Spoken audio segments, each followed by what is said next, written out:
And we're back. I am Dustin the German agent. And this is StealthBat. Oh man, boy, tell me StealthBat, what do you think of this year's E3? I mean, it was just chaotic, if you ask me. All the great games, all the returning franchises. I mean, where to begin? Well, yeah, I would say it was, but most of the E3 was.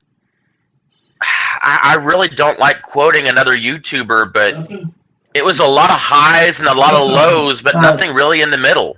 Okay, sorry. Xbox just completely nailed it this year. Mm-hmm. Nintendo was, well, it was both. You know, it was. We got a new. Smash Brothers. We got a new Mario Party. Yay! And then half the presentation was all Smash Brothers, by the way, which I am not against because that game is going to be amazing. But then there was not much else, and then just a bunch of confirming stuff that we already knew. And then there was Sony. Oh my God, Sony! They announced very few games, but the games they did announce were either amazing or pretty decent. Mm-hmm. But their presentation was so lackluster that I was distracted by the fact that there was nobody on stage talking about jack squat. Oh yeah. Well, okay. First off, here's what I think. EA's was like a total complete disaster. I mean, worse than last year's. I mean, like, it's all the same thing. They just show off their sports, which is like the main attraction for all their EA event is always going to be, because we all know they got the NFL license for who knows how many more years, and they make it more. They just extend it so they can keep that exclusive. Mm-hmm. And Anthem, I'm mixed with it. I may not get it because I'm just gonna say this. It looks like a Destiny clone. I mean, yeah, it's just pathetic to me. Microsoft, they showed about 50 games. They show that they're bringing back Battletoads. Yes, Battletoads is a thing, or was a thing. And they also showed off the main thing I liked about Microsoft is they finally showed some a full-length trailer of Cyberpunk 2077. That game has been rumored and developed for 5 years now. I know. Not to mention that Microsoft was the only press conference of the entire that actually showed anything about it. Oh yeah. Even though this game was supposedly supposed to be multi-platform, no one else even dared to touch it. I think CD Projekt Red, who owns Cyberpunk, made a deal with Microsoft. Maybe that's why. I know, and I don't care. So basically, you're saying that it could be one of those possible time release exclusives where it's like with Microsoft for the first year and a half and then it ports to other consoles? No, if it's they're probably going to have, it probably won't be time exclusive if you ask me, because that would be a stupid idea. If they're doing it for both Sony and Microsoft, they're going to release at the same time. None of this, time exclusive for 6 months for one console, then re-release it on another. I don't think they're going to do that.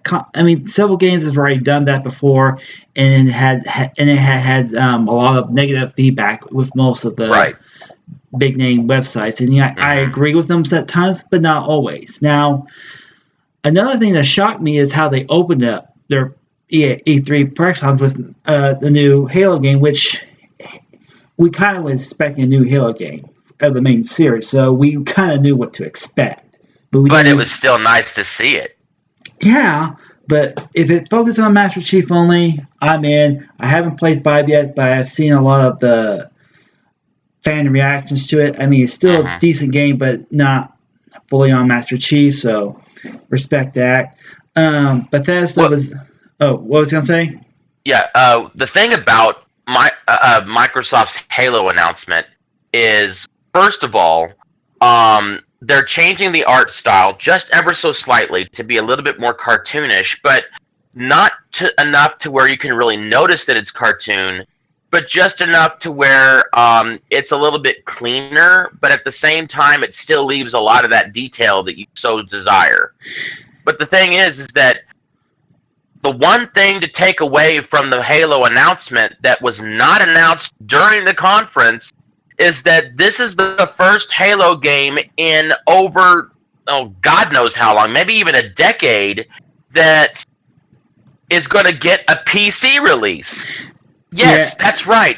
Halo Infinite is coming to Windows 10.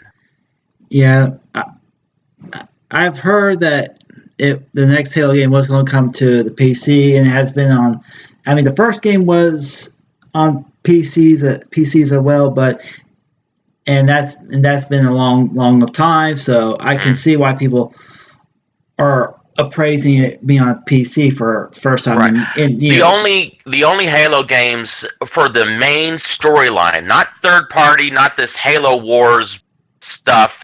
No, the main story, the main AAA campaign. There was only 2 games: Halo Combat Evolved and Halo 2. That's all PC got. After that, it was all Xbox. Yeah. I kind of feel sorry for those people who love Halo but didn't have an Xbox. Like me for the past 10 years. Oh, yeah. Well, I think I got all the Halo games. If you ever want to play them, come to my place and I'll play them, and we can play them. Well, I just recently got an Xbox One S, and I've got Master Chief Collection. I bought Halo 5. I just bought the whole friggin' bundle. Oh, hook me up on Xbox Live sometime. We can play together. Well, I mean, I temporarily have a month subscription of Xbox Live Gold, so that could be a possibility. Yeah. I've been Go for so long. I'm still keeping my membership up and ready. Good. Excellent. So next thing was Bethesda. They started with Rage 2. Of course, they had to have Andrew WK, which is... I mean, he's like so indie. You have to literally know of him to be aware of his music, and yet, yeah, I get he looks the same, his music the same, and that's been over 18 years or so, or 17 years or so, and yet he has not changed a thing about him. I kind of don't mind it, but when they completely change their style, it makes me question them. But I mean, as long as it stays the same, I don't care. But, yeah, I was a big fan of Rage, the original one, so I'm kind of, surprised that Rage 2 was officially announced by Bethesda, even though Walmart Canada accidentally leaked it, and they can't seem to keep it secret. But here's the thing. That was the funny thing about that makes Bethesda so great. Rather than trying to... You there? Hey, Brian, you're cutting in and out. Hey. Just basically mention them in play and just just let them be. It was fun. Yeah, you were kind of out there, Steph, because I couldn't catch most of that. I think it's the internet. Yeah, I couldn't. Yeah, but anyhow, so what I was saying is that Bethesda, rather than just shutting them down for the leak, they rolled with the punches and just played along like it was planned. It was, it was funny. Yeah, they kind of took a jab at it, which I didn't seem to mind. So, yeah. Now, I'm going to get ahead of you just a tad bit, and Fallout 76 was their main bread and butter announcement this year. Yeah, that was like their biggest game of the show, which I'm not. I mean, I slightly played Fallout 3, not bad of a shooter, but I mean, it's just too dark. I mean, like I may play more of it to say, yeah, it fits the environment and all, but I mean, I'm not gonna get a stick out and beat it to death. But I'm gonna say it was trying to be something for its time, and yet it had many Game of Year awards for its time, But I may just give that game another try as well because I still have a physical copy of it. So. But the thing is, though, about Fallout 76, there's a thing about the announcement that is turning a lot of heads and really disrupting the Fallout community. It's not the fact that it's online only with no offline mode. That's not the thing that's turning heads. The thing that's turning heads is that they have 100% announced and confirmed that there will be zero, that's right, not a zero zip, NPCs in the game. There will only be like little things you can walk up to on the wall that will be like quest giver robots. But there's no NPCs in the game. There's no random AIs walking around with huge stories to tell or interesting personalities. No. Everything in the game that's not a quest giver is real people, other players, and that's it. Yeah, I mean, I was kind of bummed with that, but I'm not gonna, I mean, I bet they probably change it eventually, but I'm just gonna see what they do with that because like I say, I'm not big on Fallout. I mean, if they want to do something with their property, then they should do what they feel like is best. Right. But I tried to not to bash, company for they see me as a good decision and all, but if they think it'll work, let them roll with it.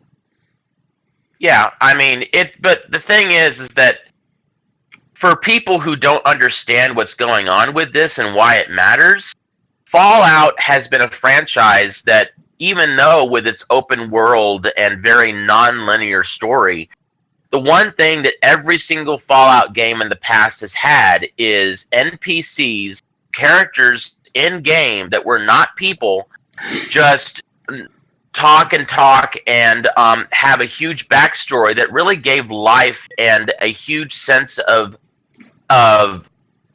integration into the world, like you were actually in a world that was living and thriving. And taking that away is like taking half of what franchise great in the first place. True. I mean, and the same thing with the Elder Scrolls. I mean, I will like to, to get into it, but it's just that it seems like every it seems like every couple of years they're releasing a new game. And I'm like, wow, they must have really good faith in it. But yet they announce, Elder Scrolls 6, not knowing where it's going to be at. Who knows where that's going to take us? But I mean, if it still has a strong community, between now and whenever that release, who knows where it could be or how amazing it's going to look. Because right now we only got a trailer, like a 30-second trailer, and people are like really having their mind blown. Speaking about the trailer, I can't hear you. You're cutting out again.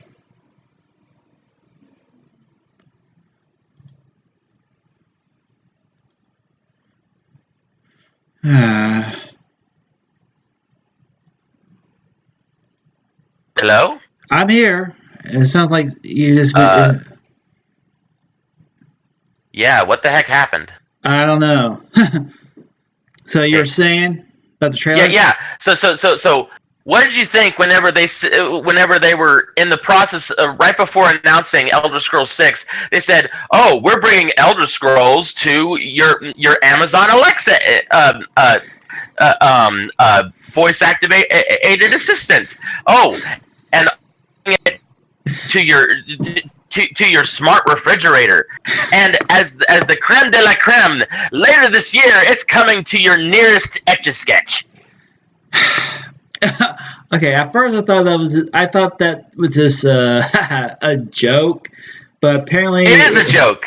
Yeah, but I mean, a lot of people think that could be real. I'm like, how could that even be possible? Oh no, it's possible. Bethesda is God, okay? It's possible. If they think it, they can definitely do it. Yeah. that they could come up with a tablet that has graphics that look almost exactly like an Etch-a-Sketch, put it in the screen of the Etch-a-Sketch, and then rig the little dials to work with it, and voila, you have Etch-a-Sketch Elder Scrolls. I swear to you not, this can happen.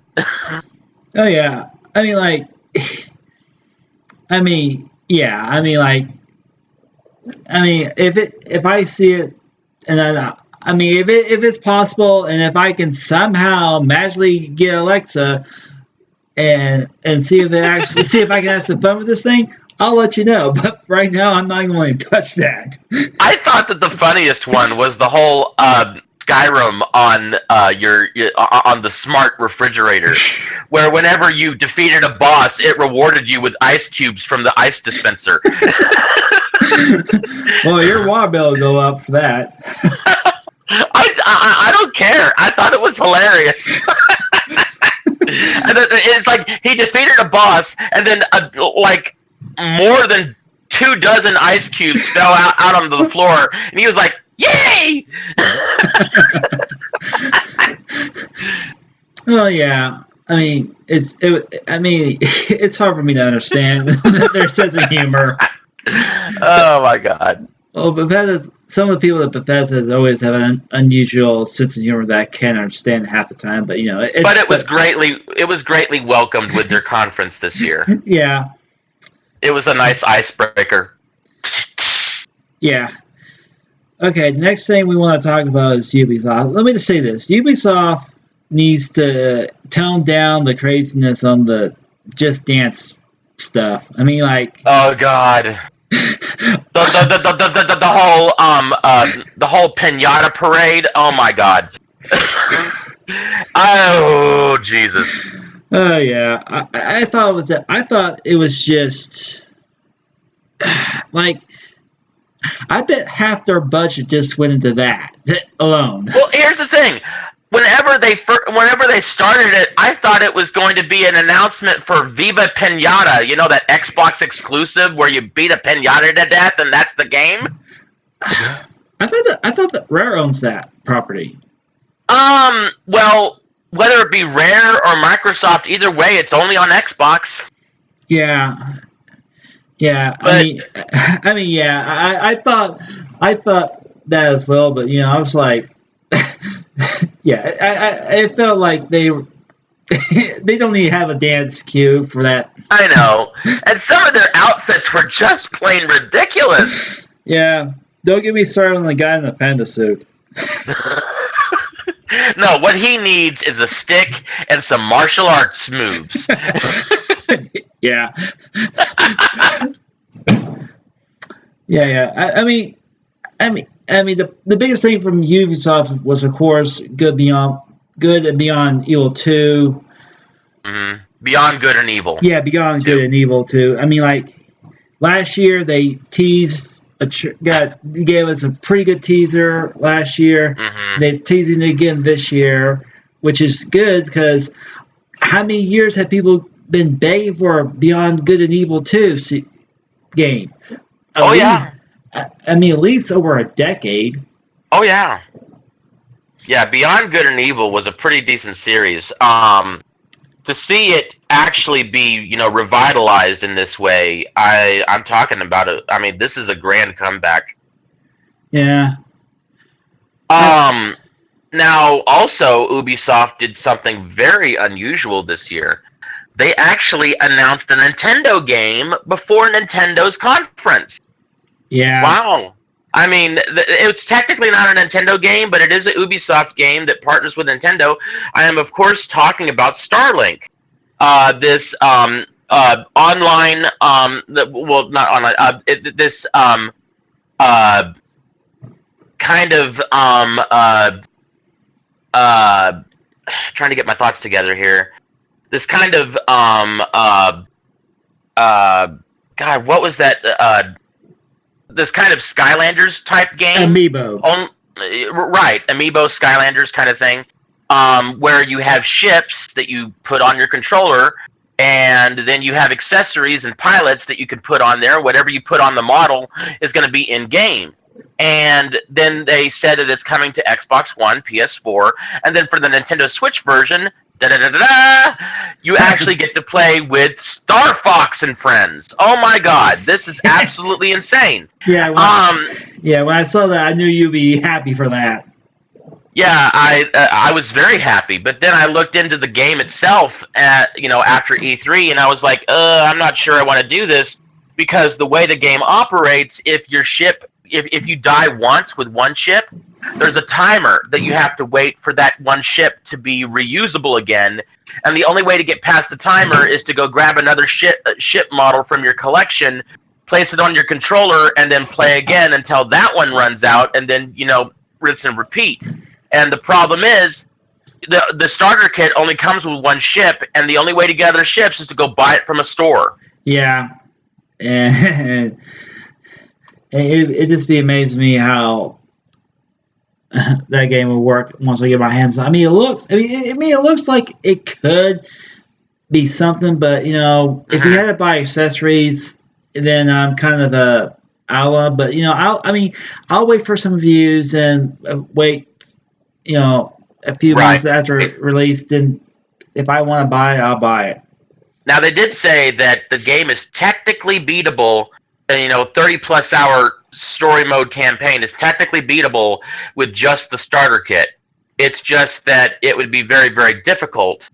And they, of course, said, the more parts and, pieces you own, the easier the game's going to be. Yeah. And the weapons themselves are based off of a rock, paper, scissors elemental system, where you have a fire weapon, an ice weapon, water weapon, the whole 9 yards.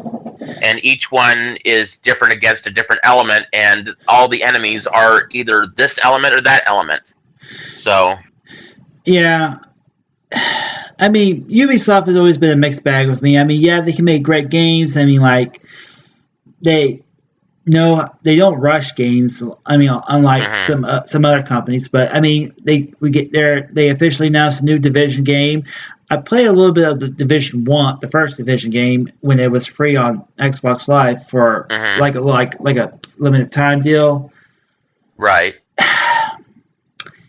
It does have some RPG elements in it, which I'm not against, but it's just that since I probably played only a couple hours, so I wasn't too deep into the story. Maybe not even hours, maybe an hour or two. I don't know. I forget how long I play games at times, but the only game that made me go wow was Skull and Bones, because I signed up last year for the beta, still waiting for the official beta date. So yeah, that looks like an interesting game. I liked the gameplay that they displayed. I'm not sure about the actual game itself, but the gameplay looked fun. Yeah, it's from what I heard, it's the same team that did Black Flag, Assassin's Creed Black Flag. So that does give me some vote of confidence. So I think that it may work out, hopefully. But since they kind of announced the beta a little early, it's been over a year since I registered, so I think I'm still hoping to get my hands on the beta, then talk about it a little bit later. Okay. Now, before we move on to the next conference, I want to go back and touch on a few things that I didn't get a chance to. First of all, with Xbox, one thing that was really, really interesting this year was that Xbox actually announced that a Kingdom Hearts game is coming to the Xbox for the first time ever. And of all ones out there to come to it, it's going to be Kingdom Hearts 3. So that happened. Yeah. I played the original Kingdom Hearts on the PS2. And I probably only got into a couple of worlds deep and I quit. Yeah, I hear you. Now, the one thing I wanted to majorly touch on, you mentioned a lot about EA, but let me just say my piece. The thing that really that rubbed me the wrong way with EA's conference this year wasn't the fact that they were all heavy on the sports, wasn't the fact that, they were saying, we strive to improve and all this yada yada lying. What really rubbed me the wrong way was they had the audacity, the balls, to mention Star Wars Battlefront 2 in front of 10 million people watching. And I was like, oh dear Christ. But anyhow, they mentioned it and they said, okay, yes, we know, the game was not made entirely the way we wanted it, and we had to take a step back, but we feel like we're moving forward. And I was like, seriously? You're calling that taking a step back?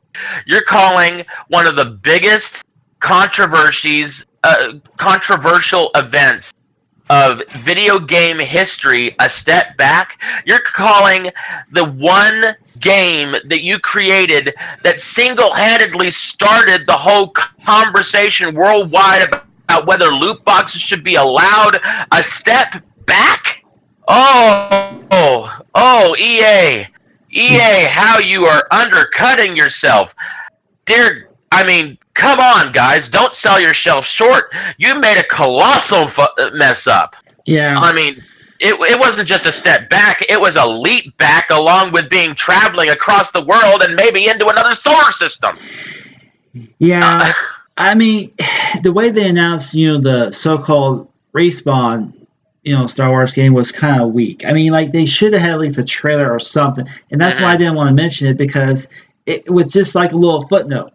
And I didn't want to talk about it because we knew nothing. I knew that it was being made, but I didn't know the title until it was announced what it was going to be about. And so it does makes me want to question EA a little bit more. But here's the thing: Disney's already shopping between Ubisoft and Activision to get them the license, other than EA, because of all the junk they've been doing lately with it. And yet, I can see maybe Ubisoft, because they do a pretty decent job of getting a game out with good quality, but not Activision, because only thing Activision has under their belt that's a yearly thing is their Call of Duty franchise. And yet, and here's the truth: I used to be a big diehard Call of Duty fan, but now it's harder and harder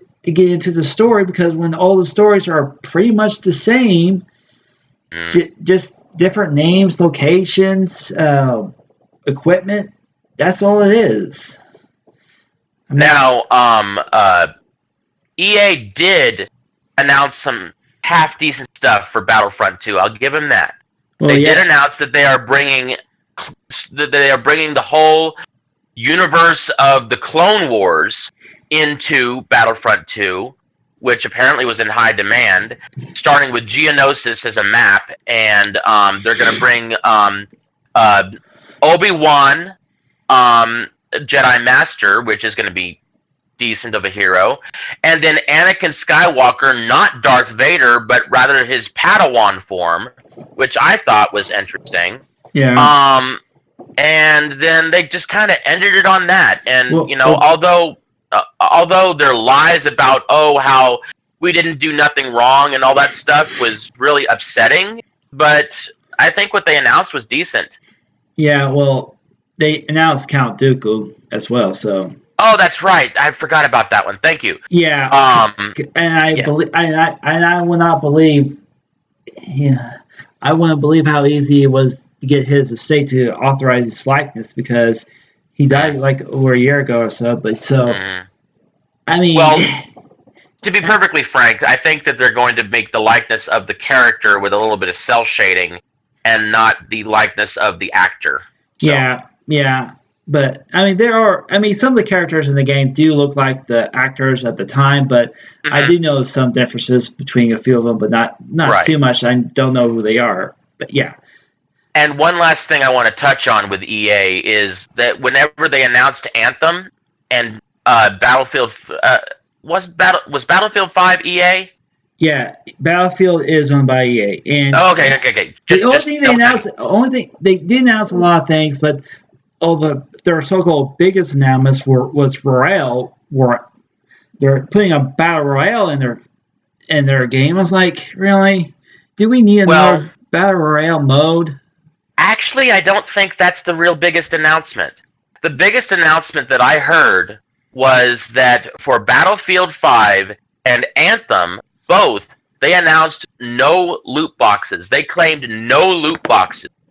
And for Battlefield 5 and Anthem, they said free DLC, and I was like, not free. They said They said no loot boxes and no season pass for both games, and I was like, okay, EA, I'll bite, but I'm very skeptical because I know what you do and how you do it, and I know some way, somehow, if there's a way to manipulate the hell out of this, you're gonna bite.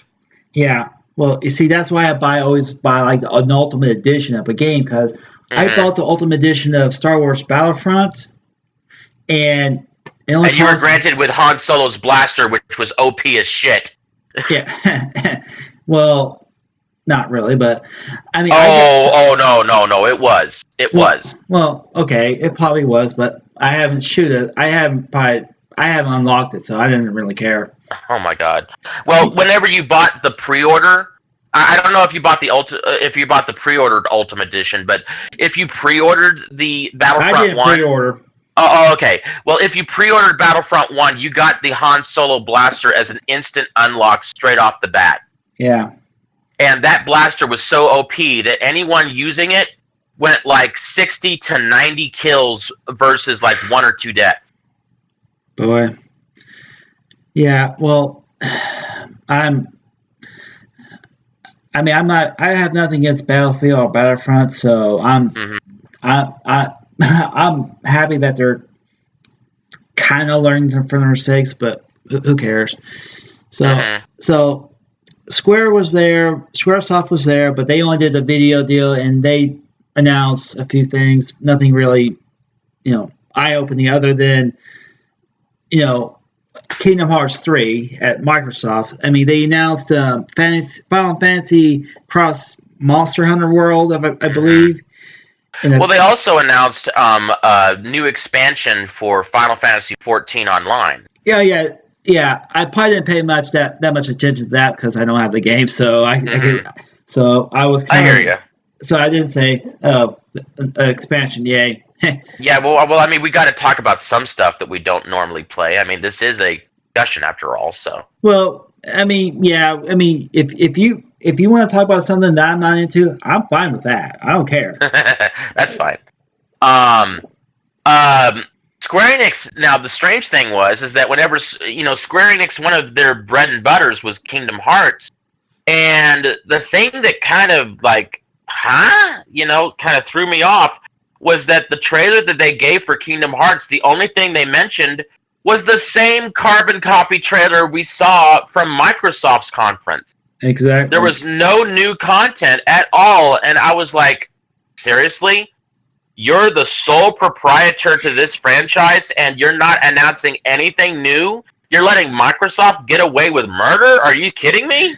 Well, like I said, it could have been, like I said with another, like I always said, unless they have like some kind of exclusive deal with Sony or Microsoft, they have to release it there. I mean, I don't know if there was a deal or not. I don't know, and I personally do not care because if they want to make it, if Square Enix want to make a deal with Microsoft, debut a new trailer, they have the right to do it. I had nothing against that. Well, the thing is that, and I know I'm getting ahead of our discussion here just a tad bit, but the only person that showed new content outside of the trailer from Microsoft was Sony. True. Sony was the only one that actually expanded on that trailer and did a full minute and a half of extra content. And so I was like, seriously? I was expecting that from Square Enix, not Sony. Yeah. So it's not like there wasn't extra content there. It's just that Square Enix decided not to show it. Yeah. I mean, I think that there had to be some kind of deal. I'm not. That's just pure speculation right now, and I don't personally care about what there's a deal or not. I mean, if there was, and it's over. So. Okay. Now, but before we move on to Sony, one last couple thing with Ubisoft. Ubisoft did touch up on a announcing a Division 2, which Yeah. I think is interesting since Yeah. I think Division is a really nice first-person shooter or third-person. I can't remember which one it is, but anyhow, it's the first Division game is third person. right. Okay, yeah, in that case, the second one was also because it looked exactly the same. Yeah. And that was the problem with Division 2, is that it looked like a carbon copy of Division 1 with some extra quests and maybe some new story arc. But outside of that, it looked almost visually the exact same. So, I mean, I don't know. I guess if you're a lover of the Division series, you're going to really, enjoy this. But if you don't know much about Division 2, I don't know. Well, I was surprised they didn't show a new Splinter Cell game. Oh, yeah. Because let me say this. Ever since their Ghost Recon Wildlands DLC where they dropped in, Sam Fisher, who has his original voice actor, Michael Ironside, I think it is. Ever since he reprised the role and showed up in that DLC, fans are wanting a new Splinter Cell game. And I'm not big on the Splinter Cell games myself because some of the Tom Clancy games are good, others are not. I mean, it's just kind of a double-edged sword type thing with me. I mean, like, yeah, I'll try it. If I don't like it, it's my fault for buying it. Right. So, now, now, what did you think about Assassin's Creed Odyssey? Odyssey? Yeah. I mean, it seems like it's taking place in Greece, and it's a very interesting game. Yeah, it's happening in Greece, and you can choose a male or female, which and you can go and you can play the whole game through as either a male or female, which is the first. I mean, right? Because it was Syndicate where you can either choose a character, a male or female character, but you got to keep doing it like beginning of each mission. I haven't played Syndicate yet because I'm at Unity right now, so I'm kind of caught up on my Assassin's Creed lore. So yeah, right. So yeah. So Ubisoft was interesting. They did mention one thing. They did mention a new For Honor expansion. But that outside of that, that was pretty much it. So yeah. Okay, now we're at probably one of the biggest event of all, and yeah, it didn't have many games, but it definitely blew some minds. And of course, if you're a big Resident Evil fan, you know to follow their developer Team 1 because they're working on the remake of Resident Evil 2, and they recently tweeted a picture of some of the team members with some members of Sony, and people are speculating E3 Sony press conference this year. And what do we get? The most awesome way to show, hey, here's our game that we've been working on for 3 years. What do you think? And people lost their minds. Well, I mean, now let's just go down the list here. First of all, we had some a new trailer for The Last of Us Part 2, which I liked the dodging mechanics and the gameplay, which, by the way, I don't know if it's been 100% confirmed, but I do believe that what we saw was mostly gameplay, which, if that was the case, it looked absolutely amazing. I really enjoyed it. And then there was Ghost of Tsushima, which was an interesting game, to say the least. But I'm not quite sure what to make of it just yet. Well, let me just say this: The Last of Us 2 was kind of a mix of a trailer and gameplay. So right. So I mean, I kind of liked it. I mean, I haven't touched the first Last of Us, so yeah, I may try to once I get Well, I know I know it's on PlayStation PS3, so I may just see if I can find a copy of that and play it and see what I think of it. But from what I've heard, it's pretty one of the best games on the market for Oh yeah, PS exclusive. But it just it never clicked with me. But I'll definitely try it if I do. But right. yeah, and I What? just oh Go yes, ahead. I was gonna say that. Yeah, now as for the Ghost of Tsushima game, I thought it was going to be another Onimusha game, or at least a reboot of Onimusha, Right. but I was wrong. I will admit Mm-hmm. that part. But from what we saw, which was a mixture of course gameplay and a trailer in-game cinematics, it looks amazing. Mm-hmm. If I had a PlayStation 4 right now, I'll hit pre-order, take my money, and I'll lose a lot of time. Right. I was thinking a lot of time just playing that game, but I don't have a PS4, so I'm Right. kind of screwed. Now, what did you think about the new game that they announced that was just simply called Control? It was an interesting game that looked a lot like Quantum Break, but it was. I don't know what to make of it just yet. You were able to manipulate. It seemed like you were able to manipulate objects in your environment, and it, like like everything was diced into little squares and stuff. I the developers at Remedy they did the Max Payne games as well, and Hmm. as well as Alan Wake. I only played a little bit of Max Payne, and I literally beat Alan Wake, and their games can be a little mind trippy. So they've been able to they can make a pretty good game if they get the right references and the right Hmm. resources. But other than that, I think it could be at least a bestseller on the system. I mean, Right. I would not be surprised if it sells maybe 5-10 million copies. Hmm. So I mean, I could be overshooting, but if it at least sells 5 million, I'm impressed with it. Right. But Now, they did announce a complete remake of Resident Evil 2. I thought this was interesting since I thought that Resident Evil 2 was. When they first announced it, I was like, what? Are they retconning Resident Evil 3, 4, 5, 6, and 7? I was like, what? And then I heard remake, and I was like, okay, thank God. well, So, it, like I say, it's been in development for like almost 3 years, and hmm. fans were like literally chomping. I mean, they were like throwing hissy fits because they haven't heard a thing. Hmm.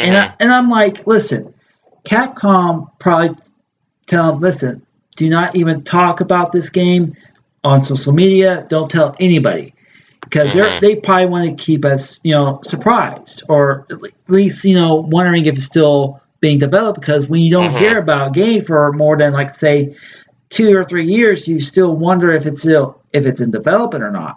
Right.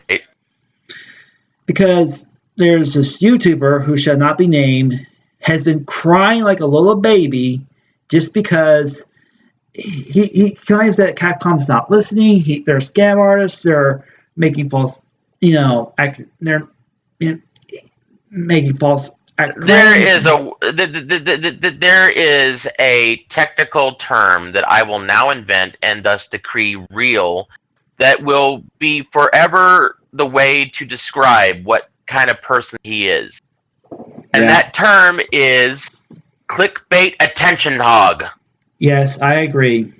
He's a hawk. He has like almost 3,000 followers. I'm like, you're just saying that just to get attention.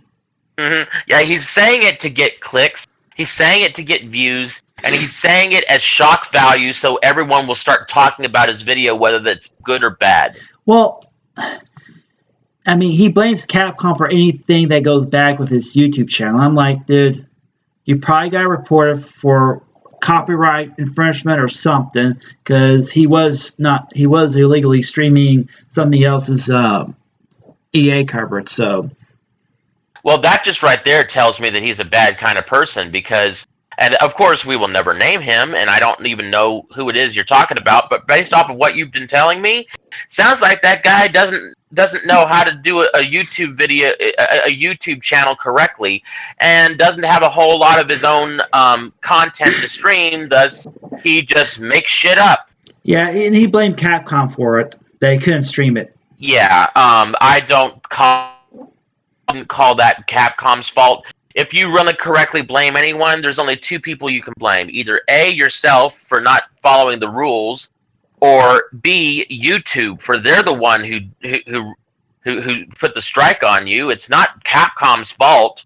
Yeah. I mean, it's just them cleaning up your mess. Oh, yeah. So, well, I mean, I was impressed on how well it was done. But yeah, we don't have, Allison Court or the guy who originally played Leon, Kenny, and yet he was complaining about that. I said, listen, as far as I know, she was in the running, but the voice acting company had to go non-union. And as far as I know, she's union. So there's really nothing that she could have done that was out of her control. I mean, right. I respect, the company's decision to go with non-union in order to get the contract. Probably was a dumb move, but I just don't know what to think about this. I mean, it comes out in January. I may be pre-ordering it, so I may give it a shot because I like to play I originally like to play some of these newer remake games of Resident Evil because I tried to get into the original ones. Right. But couldn't. Now, this is dragging on a little long, so I'm going to move us on ahead to the next game, if you don't mind. But before we talk about the big Kojima title, which we'll talk about it, don't worry. Yeah. Let's talk about the new Spider-Man game.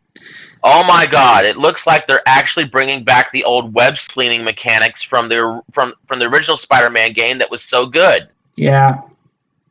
Yeah. I mean, I'm not going to get this game because it's not my cup of tea. I mean, right. It looks great.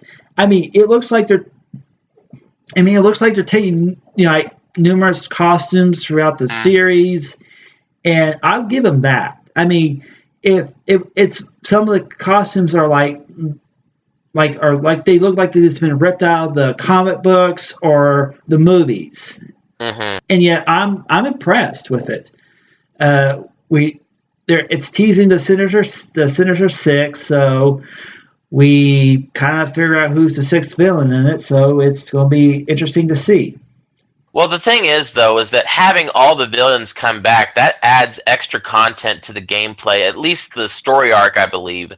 But the only thing is, we only got a tidbit of the introductory level that reveals that they've all come back and they're now on the loose again.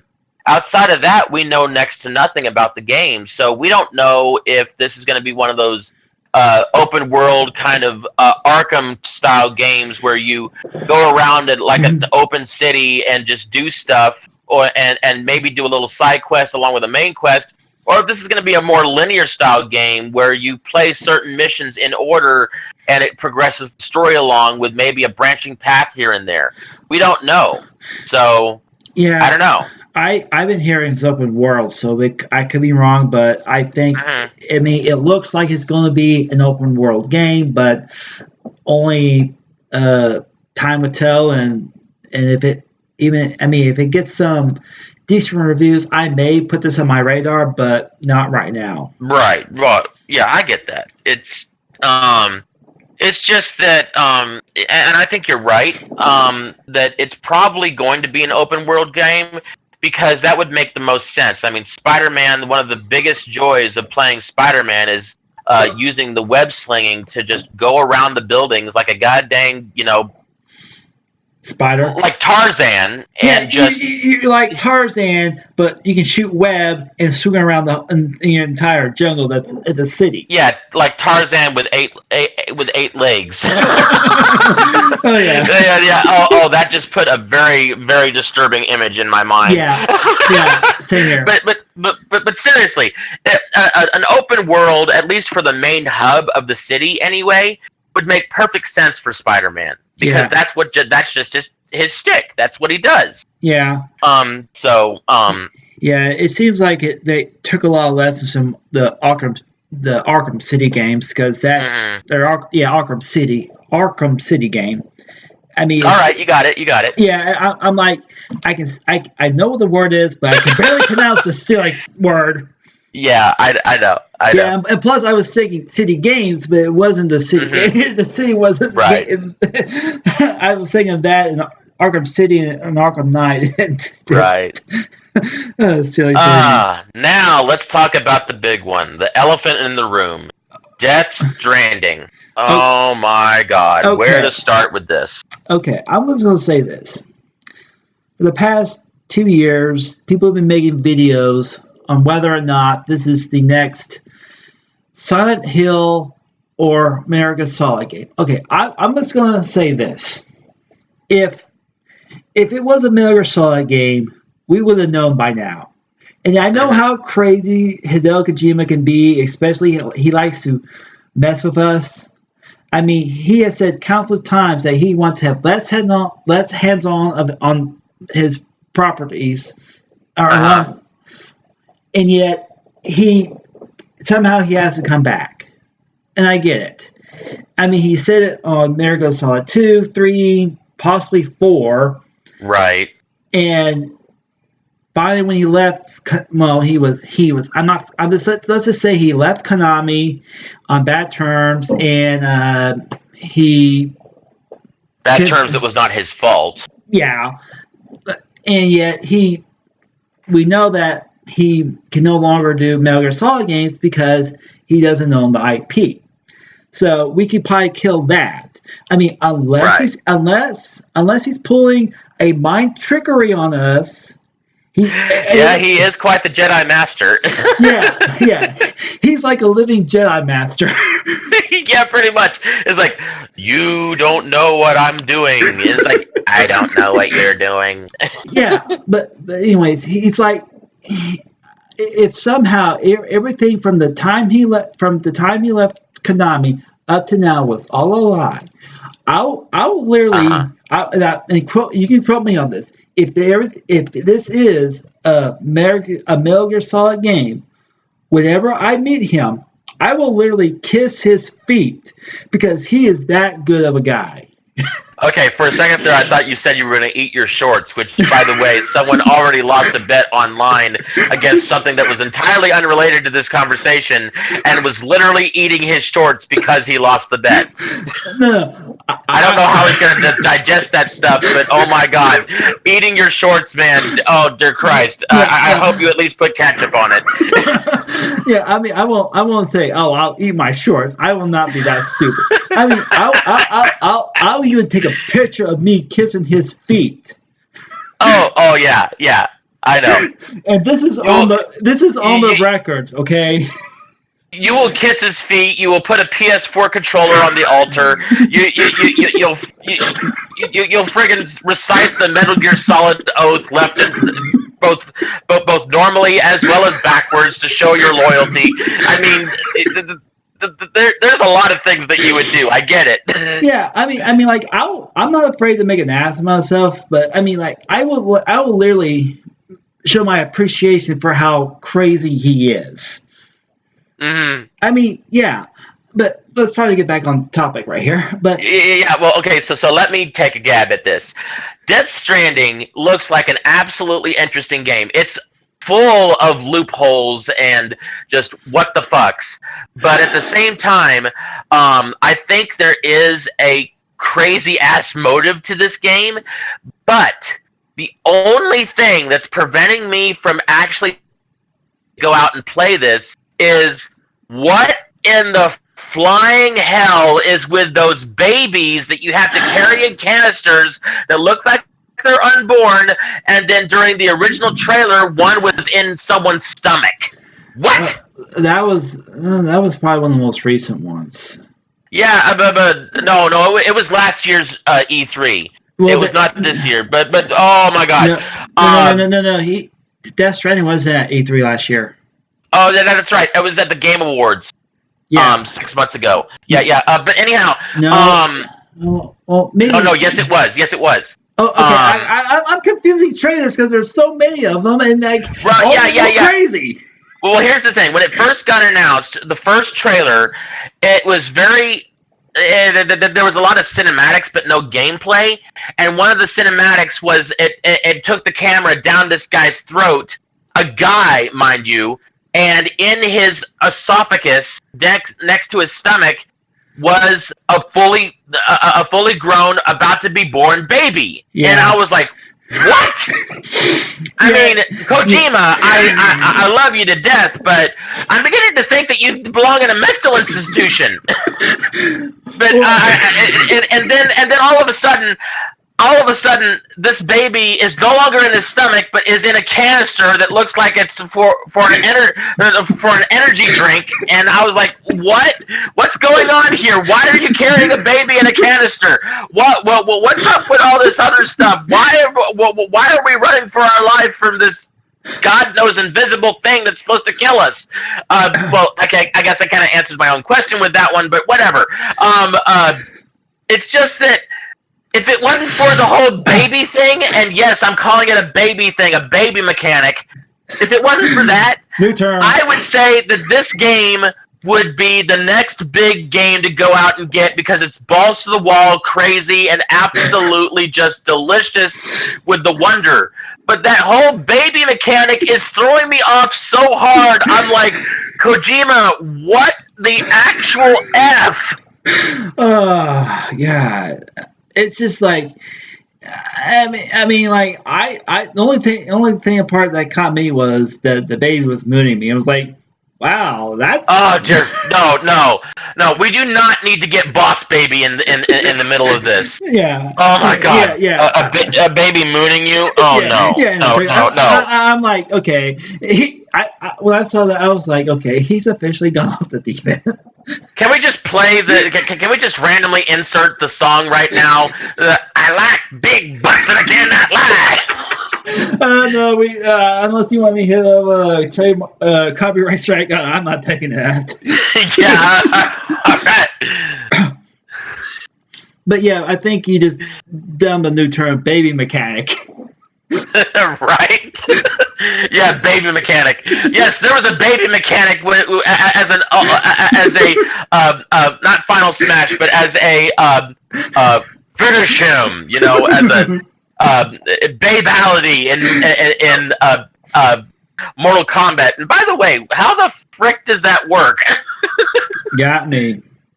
But well, oh dear Christ! So all I know is that if it's going to be in someone's stomach, there better not be a baby rattle in there, because I guarantee you will have more problems than you're solving. Yeah, I get it. But I mean, like Kojima has always done some crazy shenanigans towards his fans because he thinks we're, not that bright, but when people can, literally, debunk or take a like what they did with Phantom Pain. I thought it was a new game, a new possible franchise, but no, it was Metal Gear Solid 5, and I was wrong. I'm not afraid to be wrong, but I was wrong. So, right. So I mean, like he has been known to pull some crazy tactics. Let's just say that. Right. But I don't think this is Metal Gear Solid 0, 6, or whatever, or the next Silent Hill, because he doesn't own the IP to either of those. So. Yeah. Now, with Nintendo, if we're ready to move on, are we ready to move on? Yes. Let's talk. Let's leave the craziness behind. Yeah. Let's talk about something other than a baby in someone's stomach. Yeah. So, okay. Anyhow, So with Nintendo, we saw some new games like Xenoblade Chronicle 2 getting new DLC in September, a new Fire Emblem game, which turned out to be a game called Three Houses, which is supposedly interesting since the battle mechanic seems to be well optimized. And then we had Daemon Ex Machina, to basically a spiritual successor to Armored Core announced, and all these games were for the Switch, by the way. And then Fortnite got announced for the Switch. I mean, that was interesting. Yeah, that was kind of rumored here and there. I was like, I mean, like you actually, I mean, I kind of knew it would be only a matter of time before, Fortnite goes to the Switch, and I was like, I tried battle royale games and never caught on with me. I died too early in a bout, so I was like, okay, if I'm gonna die like within the first 20, ain't worth my time. Right. Now, they also touched on Octopath Traveler, which is a game that they had been saying, oh, it's coming out, but we don't know when. They finally gave a release date for it, and I don't remember that release date as of this moment, but it was finally announced. I think it was sometime this year, and I think it's September, maybe. I don't know. I didn't pay attention to that game because I don't have a Switch. I seen what Nintendo was offering this year to make me want to buy a Switch. Yeah. Okay. Yeah. It was announced for July 13th, so that's literally less than a month away. Yeah. So, I mean, that's fantastic. I mean, it was a game that was already confirmed, and when we knew it was in the works coming out, we just never got a release date until this E3, which, that's all fine and dandy. But now the big one, the biggest announcement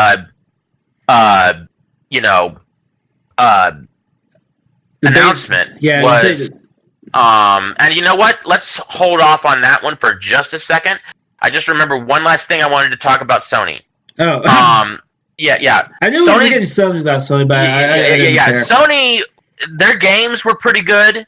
Their games were pretty nice. But here's the failure that Sony had for their conference this year.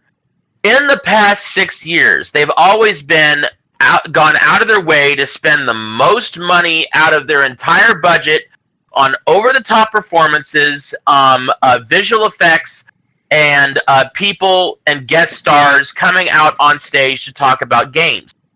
This year, what did we get? We got a guy in a guitar. Or that was a banjo. No. Oh, okay. Banjo. Still elongated instrument with strings. Yeah. Whatever. But they're like, same thing but two different families. Yeah.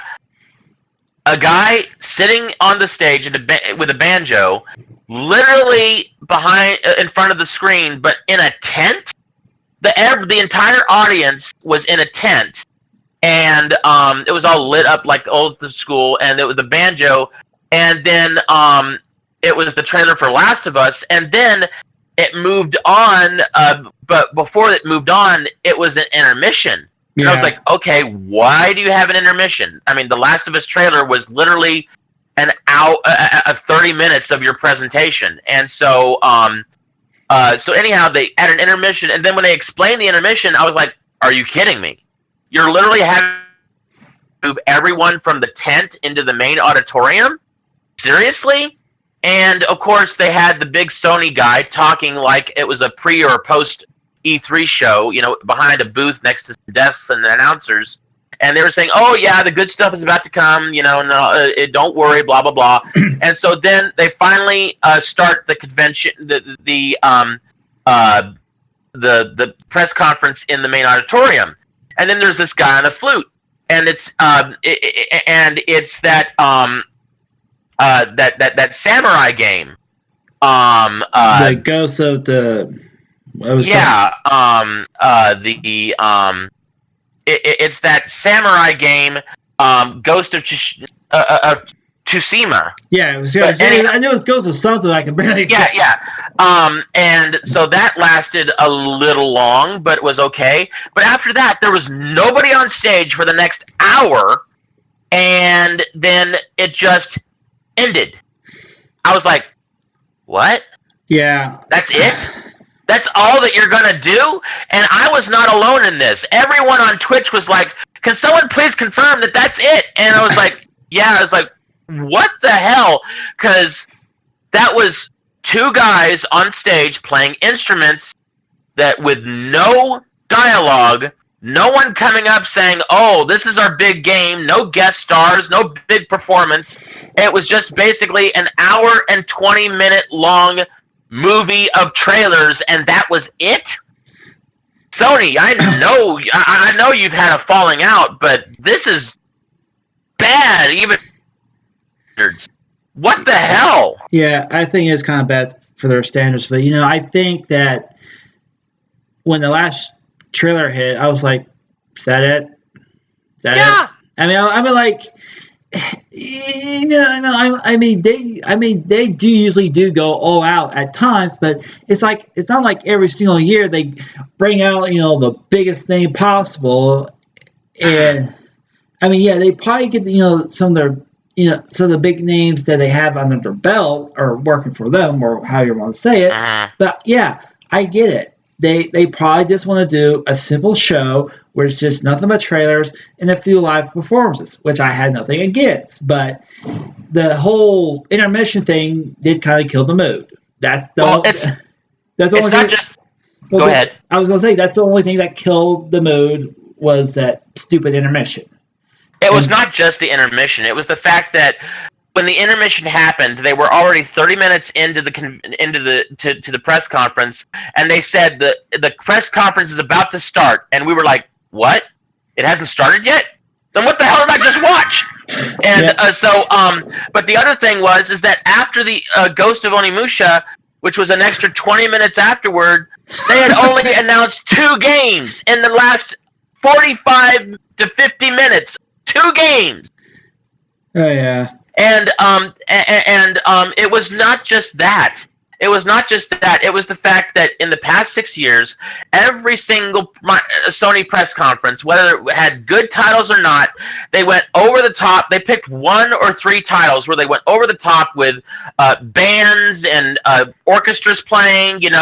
People swinging or doing acting on the stage, people walking out, developers and industry people walking out to the stage talking about their stuff.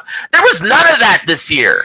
Yeah, I think they just want to keep it simple this year. I had nothing against that, but it's just that you kind of expect you see the head guy one last time say, hey, I hope you enjoy our presentation. We have one more trailer for you or demonstration, and after that, we're done. Have a nice evening or a nice E3.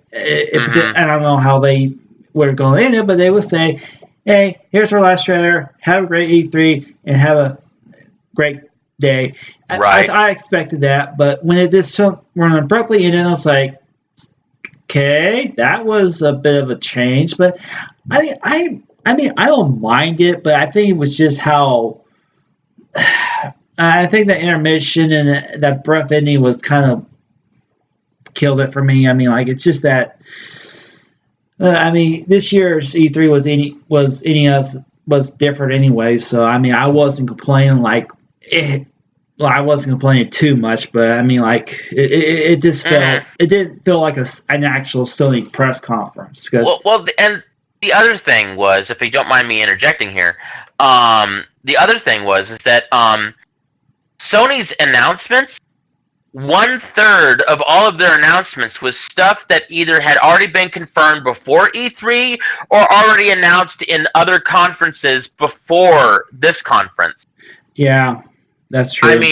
They announced very little this year. They announced 1, 2, let's see here, 3, 4, 5, 6, literally just 6 to 8 games, and that was it. Yeah, there was some gameplay in them, So that that extended it. But I was really hoping to see. I wanted to see some actual live gameplay, whether it be Resident Evil, Death Stranding, just a game that they had there just to have some live gameplay. Right. I mean, and Sony's been calling out this, from time to time anyways. I mean, like, I remember how people got so up in arms by saying that, oh, that Killzone 2 trailer wasn't real. Oh, it was just, it was fake. I'm like, how do you know? Maybe that was a target graphics, that's part of the target goal or something. Yeah, I get it. At times, they probably did up graphics down just to get all of it in the game. I don't know, and I don't care. I enjoy Killzone 2, so who cares? By the way, just a real before you continue, railing on Sony's lack of presentation, which I will happily accept. But did you hear that there's another YouTuber which will forever remain nameless? Actually, did a video on saying that the gameplay for Last of Us Part 2 was fake?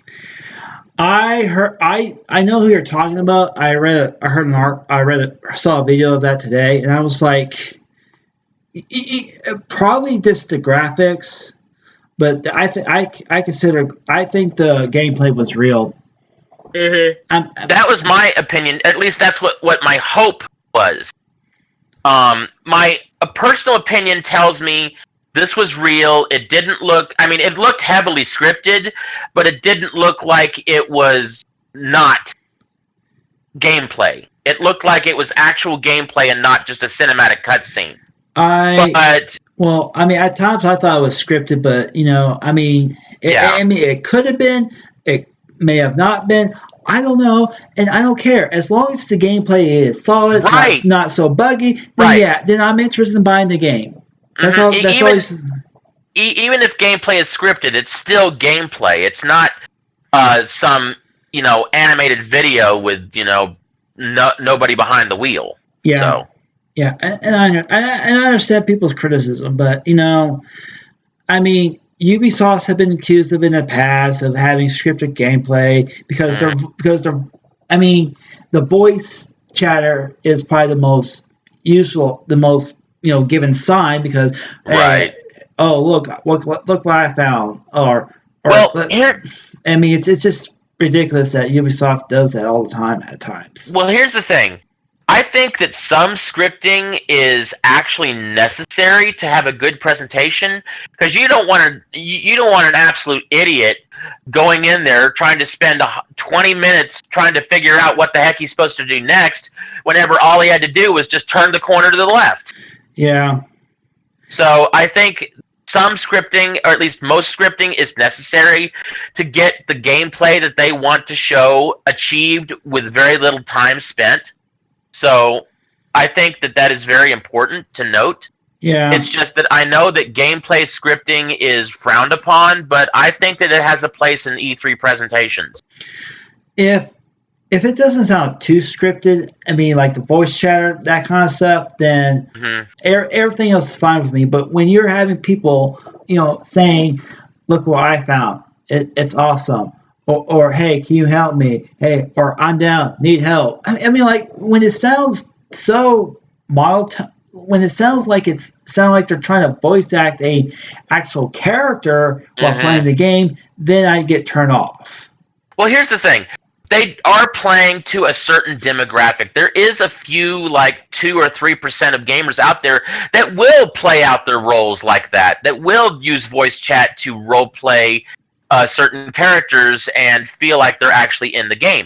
That is actually a thing. The thing is, though, is that so many people don't do that in the gaming community anymore. It's kind of a falled out practice. So I can see where it would be unrealistic. Yeah, I mean, like when it doesn't sound like it's natural and like a natural conversation, then it feels scripted. But I mean, which would you rather want to listen to?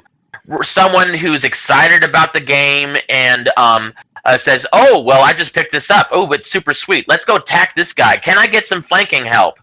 Or would you rather hear, "Oh man, I hear Call of Duty is bullshit," and "Oh my God, well, you're about to get your ass creamed because this next guy up here is really hard," and "Oh, look, I leveled up, but guess what? I'm so better than you." All that garbage you hear now from 10, 12-year-olds that their parents don't give a damn and buy these games for them. Yeah, I mean, yeah. I mean, if it sounds like adults having a conversation, hey, can you cover this side, or can you cover that side, or hey, how are we going to take down these people? How are we going to take down a bunch of these enemies or NPCs, whatever you want to call them? It's. I mean, like, if it's like so unusual that it sounds like it's been scripted from the beginning, I get turned off. I mean, yeah, I'll just look at the I just watch the video while it's while the volume's mute, and I'll say, okay, I may give this game a try because it looks very well put together, and the visuals are amazing. Yeah, I'll definitely give this a try.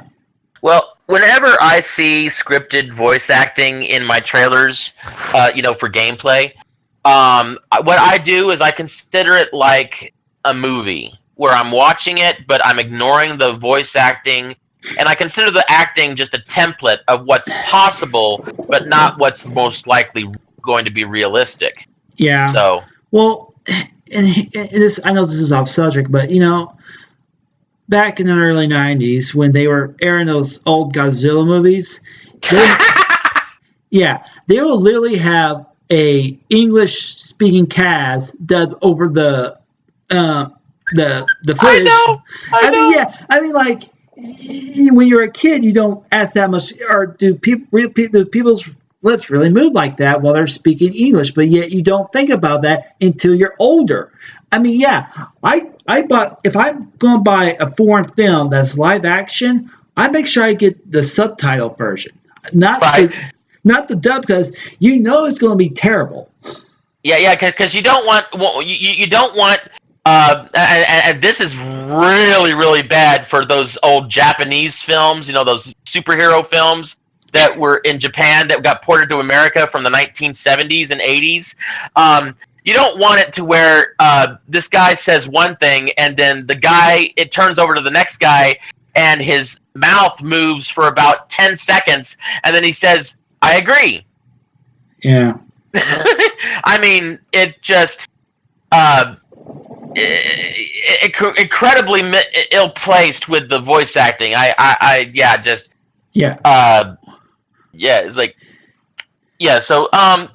so moving on back to Nintendo. Yeah, let's get back to Nintendo and kind of wrap it up. Right. The biggest thing about Nintendo was easily the Smash Brothers. Oh my God, the Smash Brothers was real this year. First of all, it was announced that Smash Brothers Ultimate. And no, the name is not just for show, because we are getting every single fighter that ever existed in any Smash Brothers game ever, whether it be DLC, temporary, permanent, mainstream, doesn't matter. Every single one that's ever shown their face in a Smash Brothers game is coming back to this one. Yeah. Oh my God, a roster of over 63 characters. Yeah, I think there's like 64 of them. But actually, technically, they meant if you include Ridley, then there's 65. But I'm only counting 63 because the other two were the two extra Pokemon for Pokemon Trainer. And I'm only counting Pokemon Trainer as one character, not three, because even though they removed the penalty for sticking with one Pokemon over another, you can still swap between all three of them on the fly during battle. So I count that as one character. Yeah. But Nintendo did not. Yeah. So Nintendo, counting all three Pokemon as separate, said there were 65. I say there's 63. But still, even if that's the case, 63 is nothing to sneeze at. That is a huge number of players for this game. Yeah, I agree. I think that was their biggest, show up, E3. The thing I'm starting thing about Nintendo is that they're not gonna do what Microsoft or Sony is doing. And, they're not going to do a live, presentation. They just do it in form of video. And they've been doing that for the past few years. I'm like, can they just do it live like they used to? Yeah, because I remember. Do you remember what they did in 2008 where they? Wait a minute. Are you talking about the old full-fledged on-stage conferences? Yeah. Oh yeah, a traditional stage conference. Yeah, they need to do that again. I mean, back in 2008, they made a total complete ass of themselves with that music game, that Wii Music, I think was called. Yeah, but I get it. There's a lot of demand for them to come back and do an actual traditional conference, but I think that the Nintendo Directs are an easy substitute because it allows them to get directly to the point in the sweet spots of the conversation. Yeah. But before I talk more on that, Smash Brothers, so far it's been pretty much confirmed that there will be over 83 stages in the game. Oh my God. Yeah. Almost every single stage from every other Smash Brothers game is coming back, and this is a hugely appreciated feature. Yeah. And of all things, they had oh my God. They had the brilliance, the actual genius to come up with a brand new Smash Ball.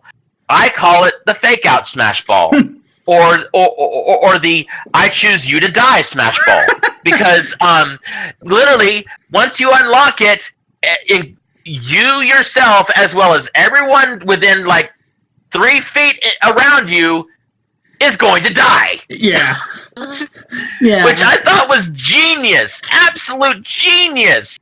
I thought that. The ultimate announcement was coming, but I didn't know what it was when it's going to be, because you know that every single system has to have a Smash Brothers. So yeah. Yeah. Now I will say this much though: despite the good announcements Nintendo made this year, there was one huge thing that kind of turned off a lot of players for this announcement, and it was the fact that there was no touch on Metroid Prime 4. There was no touch on the new Star Fox F-Zero crossover game. Yeah. Well, not crossover, but style game.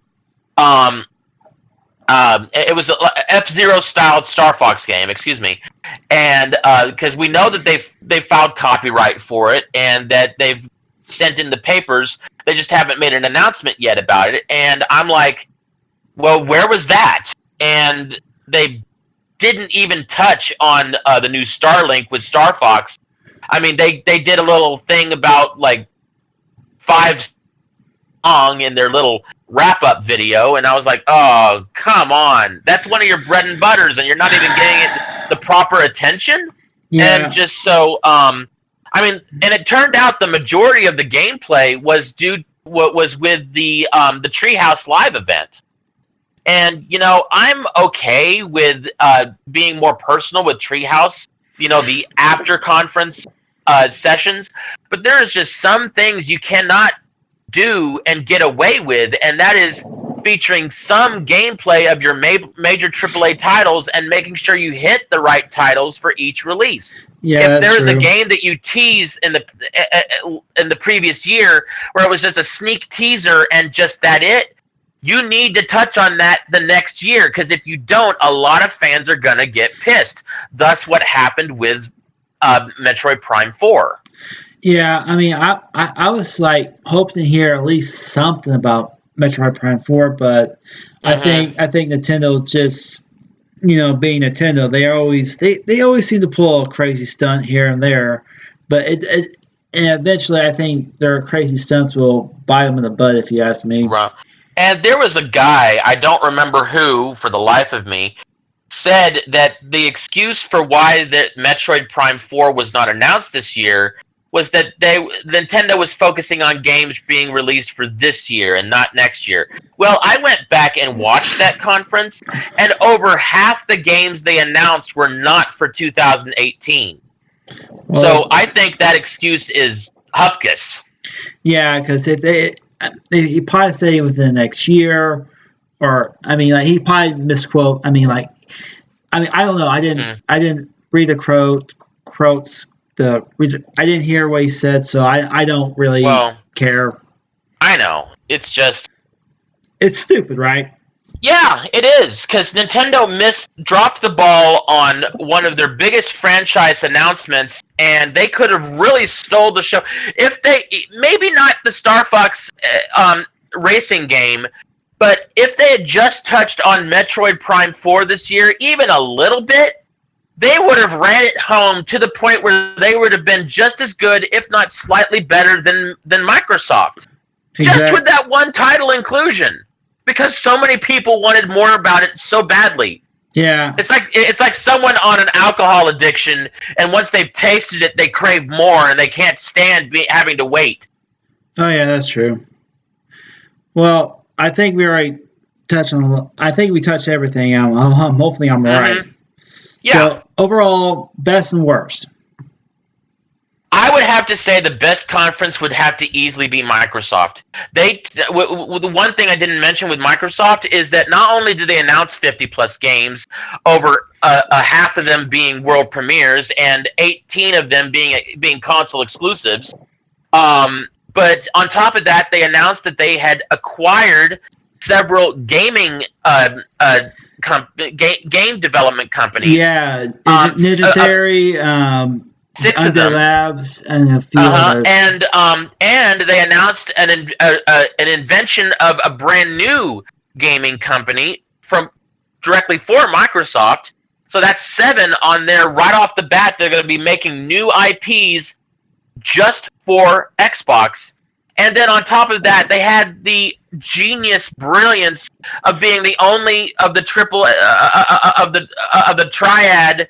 Of the console triad to announce that they are working on the next console, and it's just, oh my god, how can I not love these guys, because they hit all the right marks. They had the most game announcements. They acknowledged their Achilles heel with having no exclusives, which they fixed that by releasing 18 exclusives as well as acquiring many gaming companies to boot, and then they even touched on that they're working on the next Xbox, which, I'm sorry, what is there not to love about Microsoft? I think they ran it home this year, which says a lot, since usually in the past they were either mediocre or terrible. Yeah.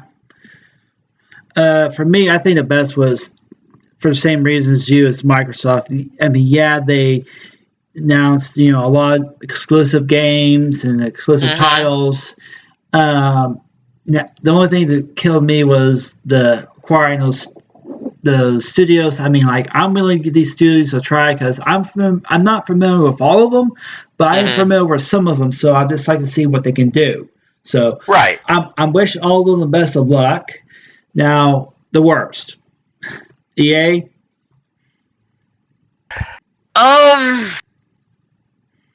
I almost want to just discount EA disqualify EA from the argument altogether. We knew how bad EA was well before E3, and we knew that whatever they said needs to be taken with a grain of salt. So, I wouldn't even count them in the inclusion. I would have to say the worst of them would have had to have been Sony. It's just because the presentation was so lackluster that it kind of, if you will, it soured the milk of the presentation, if you will. Yeah, I mean, I would agree, but I have to say EA, because they, you know what to expect from EA. I mean, they dragged out a few things that needed to be dragged out. They brought up people that had no connection to them whatsoever. Oh yeah, let's not forget about that. That whole guy that won a esports game, and they were like, "Oh, well, congratulations for winning the esports game," and they didn't even announce what the game was or something like that. It was a Madden. It was Madden, I think. Yeah, but I mean, there was no purpose point for him to be there. They gave no reason why they had to include him on stage. And do I have to start? Do I have to say Command and Conquer? That the Command and Conquer game. Oh, the mobile game. Yeah. Oh my God, they spent way too long. I think they spent almost 30 minutes on that one game alone. Oh my God. It felt like 30 minutes. Well, here's the thing. Me and my friend Jared were watching this at Starbucks because we didn't have a place to get together locally for us to watch this.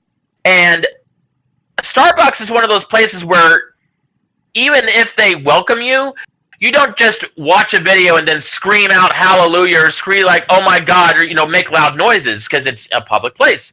Yeah. But oh dear God, did I want to just scream at the screen saying, move on, move on, move on. Oh my God. I wanted to punch the screen, or at least reach into the screen through the camera, through everything else, and grab the EA announcer by the fist and say, move on. I try. I try to be patient with EA, but their presentations are always the same. Here's our sports. Here's our big hitters. Here's this game that we accidentally leaked. EA has not been doing a lot of good. They need to change. They need to change completely next year, man. Well, yeah. But they need to surprise me. Okay, they need to say, okay, we know you're expecting our sports, so we're going to take our sports out of E3 and just bring some new IP, or we're going to resurrect some old IP. Do something. How many studios are they going to kill because of their stupidity? But here's the thing. They just... I don't think it's very much the method... not the method. I don't think it's very much the amount or type of games that they need to announce that is really the problem. I think it's all in the presentation. Yeah. The way that they were just just putting people on the spot. Like they went up to the crowd, the first part of it, randomly selected some guy in the crowd and said, "Hey, would you like to play this game?" and all this other stuff, and just put him on the spot like that. And I understand that they're trying to be engaging, but that's not how you engage your audience. No. So, I think EA just gets worse and worse every single year. Yeah. I'm going to predict this. If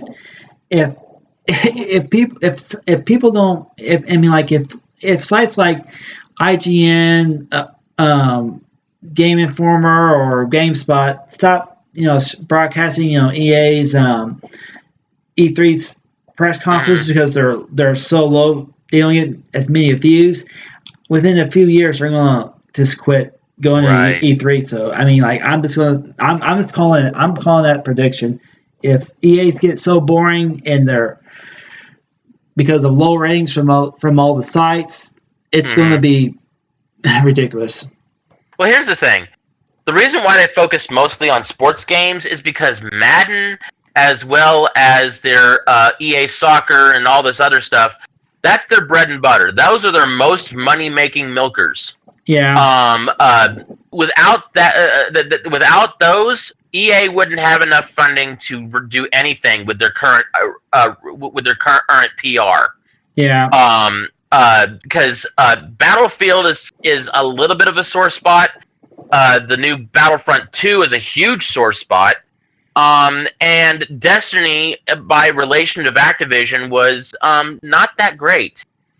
So yeah. If they didn't have their sports titles, then EA wouldn't be the big juggernaut they are right now. But right, and I think that's what they're going to continue to do. Is they're going to continue to lean on what works.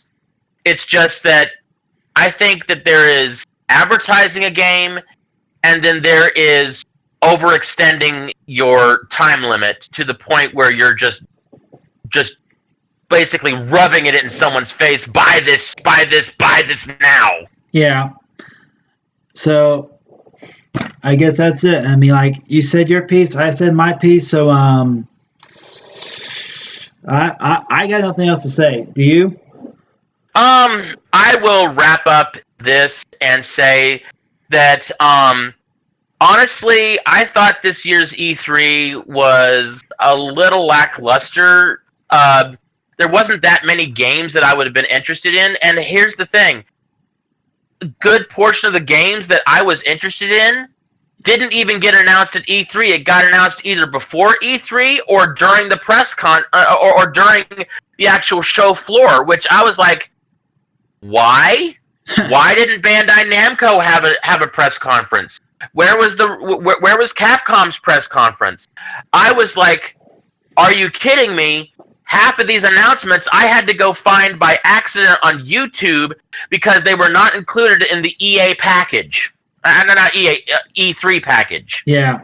I was going to say, do you mean a E3 package? Yeah. Oh, no. I don't want anything to be included in the EA package. My EA package is locked away in a cellar somewhere under a bunker underneath the biggest Fort Knox you can find, so it will never be found again. Yeah. So, but yeah. I mean, with me, I think it was a little disappointing with a few things because I mean, other than the leaks, games we kind of knew about. Mm. I mean, I think the three biggest thing that spiked my interest is the Resident Evil 2 remake. The Battletoads is coming back. I mean, I played that as a kid. I swear, I almost destroyed several NES controls because of that game. That's true. Yeah. Oh my god. And the third thing had to be, Cyberpunk 77 looks amazing, and I know I'm judging, maybe a page out of the whole book that is going to be this game. I'm hoping that it is on current consoles, but if rumors are true, it will be also on the next generation console. Right. So it's going to be a hit and miss with me right now. But other than that, I'm hyped for a lot. I was pretty hyped for some of the games, but other games I was just like, okay, next game, please. Next game. Yeah, there was one real quick title I want to talk about with Microsoft's press conference that I don't think we mentioned. Devil May Cry 5 got announced. Yeah, that got announced, and I swear I almost pissed my pants. So I mean, it didn't seem like it was being played around Dante a lot. It was being played around another character, Nero. And so I thought that was pretty cool. Well, as far as we know, I mean, I've been hearing rumors that you can play as Dante, but I think they're just showing off Nero's stuff right now. But I'm not 100% sure what's all, who's playable and who's the third character we've been hearing about. I mean, it could be Trish, it could be Lady. I mean, it could be a new character for all we know. So as right now for Devil May Cry, I'm hopefully want this game to be good because I didn't play the so-called reboot, but I did see some of the cutscenes. I'm like, okay, I'm not going to play this game. I'm not even going to touch the disc or download it onto my on my console. I mean, I'm like. It was nothing like the Devil May Cry that I liked when it originally came out. And I was hoping for other types of announcements, but did not come true. But I'm hoping that certain franchises are brought back. But other than that, I can't really say much. Yeah. And just one other game I want to touch on. I'm just going through the list. I found a list online as to looking at games that were announced for each conference, and one game that we did miss for Bethesda was a new game called by the name of Starfield. This was interesting to me because because they claimed that it was going to be like an RPG kind of style game, but in space. Yeah, I mean, we only saw a trailer, and I'm like, okay, this could be interesting, but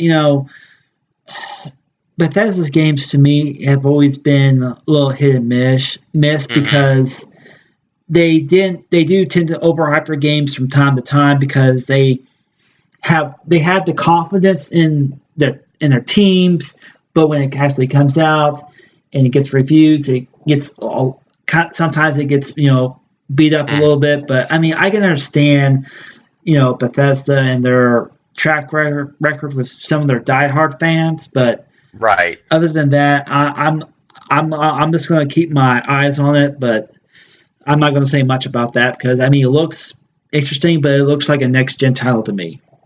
Mm-hmm. Right. Yeah. I mean, there's not much else to say. There was Metro Exodus was announced for Microsoft, which that's just another Metro game. Yeah, and that's the third installment, I think. It is, and I think that's fantastic. The Metro series has been huge, both on PC and on Xbox, and I think it's very much welcome. Yeah, so. I mean, if it's doing well, it's doing well. I mean, like, I think I got one or both the Metroid games for free with Games of Gold, but I had to check my library. Right. But I may give it a try, and maybe we could have a comment, have a discussion about that or something. Right. Yeah.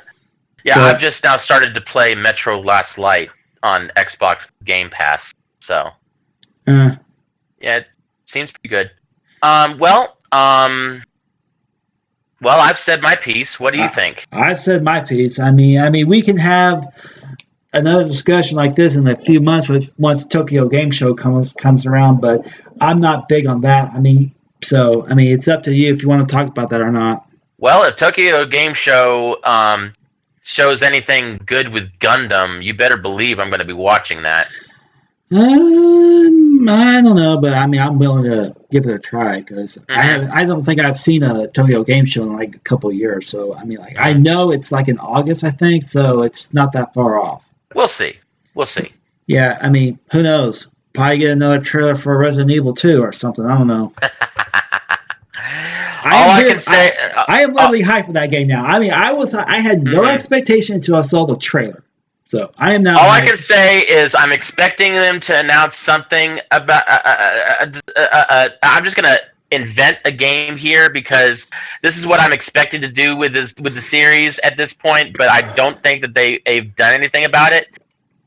They've released now both Galgun 1 and Galgun 2, and at this point, why don't you just make Galgun Online? Yeah. So, just what the hell? So, but I mean, did you even hear that Galgun 2 is getting a release on the Switch? I mean, what? I probably didn't pay attention to that announcement or something. I don't know. Yeah. You know what Galgun is, right? Don't think I've heard of it. Oh, God. Okay, before I tell you, just know that the Galgun 1 trailer on Steam literally says to the audience in the trailer, Japan, what the fuck are you doing? And and the reason why is because here's the premise: you're a guy. Yeah. You were just struck by Cupid's arrow. You were heavily ignored by all the girls in the school, but you were just struck by Cupid's arrow by accident, and now all the girls can't get enough of you. Oh. So you were literally given a gun to shoot women to give them a OG. Okay, and, I can tell those are just going. Yeah, okay. Yeah, and literally you have to please them by shooting them just to get them away from you. Yeah, okay. I think I may have heard of it, but typical Japan stuff, right? Yeah, Japan has always been a little awkward. But, oh my God! I mean, I got a friend coming from Japan. He's going to be, study here in Oklahoma City. So I may ask him, like, what the hell is wrong with your country? I don't know if I would ask it quite like that. I'd be like, by the way, I heard that Japan is really messed up with their priorities. Could you please elaborate? Yeah. I may have shown this a trailer or something like yeah, I know you're not afraid to talk about this topic, but what the hell? Right? Yeah, I mean, I'm not for sure how open he will be with me, but Right, right. if he gives me a solid answer, I'll let you know. But it's probably not gonna be a good one. But yeah, so I think we've gotten way off topic to the point where I think we're done. So Yeah, we need to end it right now. I mean, okay, we're like an hour and 44 minutes in, so all right, okay, see you later, StealthBat. yep. So I'm StealthBat. Now, Dozen the Germination, the guy you don't want to be around with. Yeah, which I. By the way, now that I think about it, I think that's a different name than what you had in your last broadcast. What the hell? Dozen Germination is my gamer tag. Yeah, but you said some other different slogan like "I'm the guy you don't want to blah blah blah blah." Yeah, well, I'm trying to come up with original stuff there, man. All right, well, we'll talk about that later, okay? I'm trying to be original. Oh, nothing wrong with original. Yeah. All right. Okay. All right. Peace out. Later. Man. Peace out.